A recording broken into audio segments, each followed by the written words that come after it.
Brad, ang akong mga mini store, lugar tindahan, gipangbutangan ako og green nga Santo Niño, nga gakaway-kaway.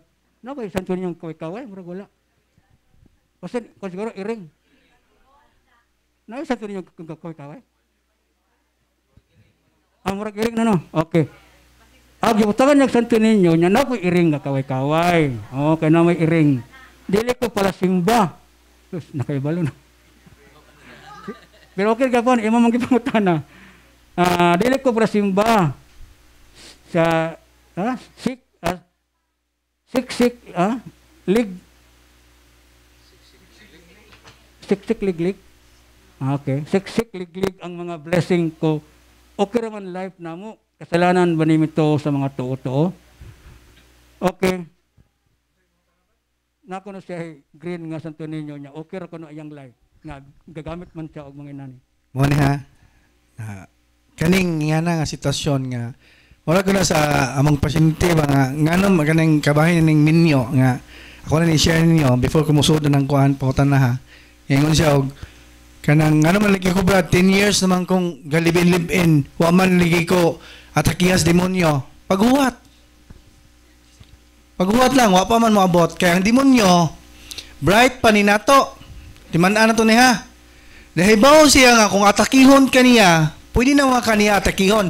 Pero nahibaw siya na, nga kung atakihon kaniya, maginulsol mo ka.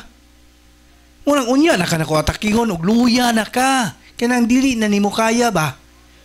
Munang, kanang nga, kuha na, kuha man ka siya, munang gingon ang tubagan eh, paghuwat lang. Huwat ka lang. Muna kay kanagod, experience ko na mo dire nga, kanagod nga mga mata nga object, labi na sa Santo Niño nga green, wag yun na ma-approve sa simbahan. Timan na nato na, wag na ma-approve sa simbahan, dili po na approve yun, no? Kang kuhan man na siya, Santo Niño de la Suerte, nya, kanapong gingon nga, nako na altar siya nga, kakamay-kamay, mo na gingon no, do not serve two masters, mo kinanglan kay, usara gyoy ato ang master, ang Ginoo ra gyud kay bubuan na ba ng Ginoo, no? Mo nang kinahanglan mo serve ta usa gid ka master dili nang duha, no? Kung mahimo gani kanang pagsimbag Dios usa nang nilambigit na ka sa kwarta na gyud imong gituman usa man na pagsimba sa Dios. Samot na tong duha na imuhang gibutang dito sa kuan altar na Ginoo na po imuhang Ginoo sa iring kamay-kamay nga way kinabuhi, no?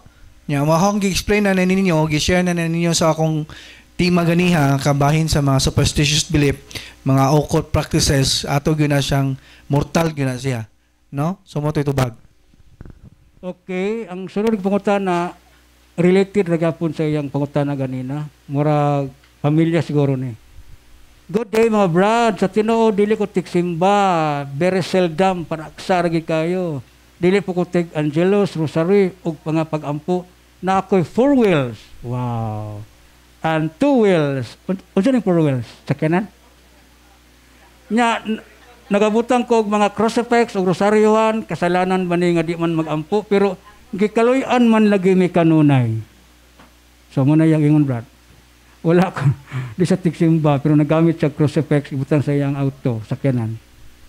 Oh, dili po sila pero gikaluyan ko na sila bro. Blessing ko na kayo mga abundant. Unsa man pangutana or nagpaibog lang? Nangutana siya bro. Nganong blessing siya nga. Blessing, okay. So, atong timan-an, base sa gistorya ni Brad Johnny ganina, maghuwat. Nga naman, kay ang demonyo, tagbawon tanyag maayo. Tagbawon taniyang maayo sa kalibutanon nga kaharuhay. Di ba? Para unsay tuyo mo tayo kung ganina, daghan man mo gamay raman tong pagtok na ko diri ganina. Na? Matod pa ni San Basilio ning ingon siya. Mas maayo pang masakit ko kaysa maayo kog lawas nga way paghinulsol mahitabo. Di ba? Yes, karon nagkuan mo sa haruhay nga kinabuhi. Nag-enjoy mo sa kanindot sa kinabuhi sa kalibutan. Nganuman, kay tu ay naghuwat ninyo nga eternity nga kasakit. Mauna nga naman ang demonyo mo nagingon ni Brad Johnny ganina nga di ba unsaon way para sa ako no useless kang magbutang og crucifix, magbutang og mga religious item, pero ikaw mismo layo kay kos Ginoo. Kontradik kayo ba? Di ba? Ang imong binuhatan mas maayo pag wa kay makita ang mga religious nga mga butang, pero duol ka sa simbahan. Duol ka, sige kag ampo sa Ginoo. Personal, in sekreto nga pamaagi, wa na'y problema. Mas maayo pa na kaysa dagko pa kay kag kuros gibutangan ng imong sakyanan, imong motor kada kuan daghan kay groceryohan gipamutang, pero wa gamita, gipaibugra. Nya mangutana niyo, Brad, nakras man lagi tong motor nga daghan man to grocery. Wa man mag-grocery ang motor. Di ba? Muna siya, ma'am, pasensya na kayo mo sa mo ang mga words dire, pero prangka-prangka gining amo ah. Di ba? So, siguro nag-enjoy mo sa inyohang sitwasyon karon, pero panahon nga moabot na ang pangmulikta. Gitawag na to og paningil. Makahiba pamalandong na mo nga mo dai ni ang amuang gipang istorya diri. Nga naman dili na siya ingon nga kanang siling nga muhang dayon. Di ba? Hinay-hinay ut-uton kana.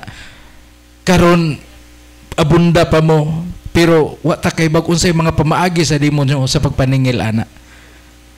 Ug ang giingon na ni Brad Johnny ganina, ang pinaka ngilngig nga paningil sa Ginoo sa demonyo nga kung ang tao makalimot na sa Ginoo, wa nay duol-duol sa Ginoo, wa nay ampo-ampo sa Ginoo, wala na siya relasyon sa Ginoo, mamatay na siya nga way paghinulsol. Ang mahitabo imperno. Munang mag-enjoy ta din na para sa ako, para ni batod pa ni Brad Sherwin, di ko maibog o gingon ana nga klase sa mga tao. Bisan kami, di may maibog na. Pertendaghan nagkwarta, di ba? O tanan, abunda kayo. Pero, wala. In terms of spirituality, zero. Saan man na to? Di ba?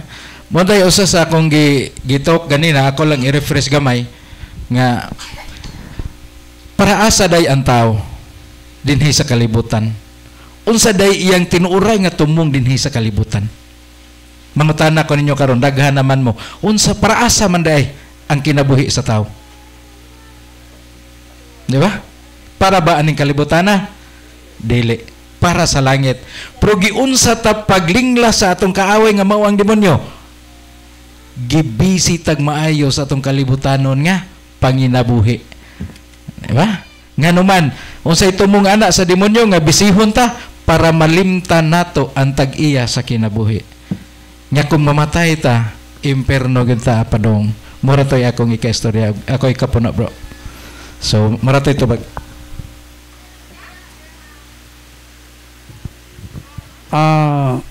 Ang ilang pangutana, bro, usara gid katuyok. Usara katuyok.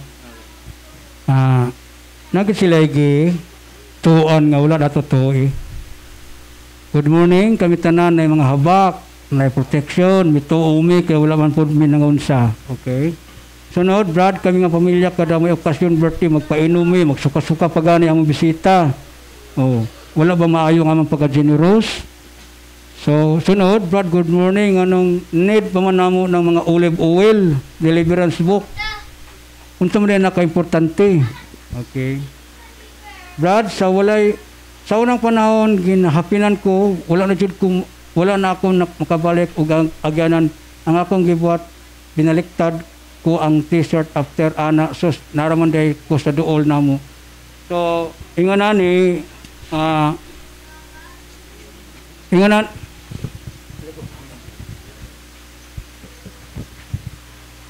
okay, brothers and sisters, kanang inyong mga prinsipyo nga naihabak nya wa mo na nga unsa nagpainom mo kanang atong ilhon nga duha ka klase ang espiritu sa kalibutan.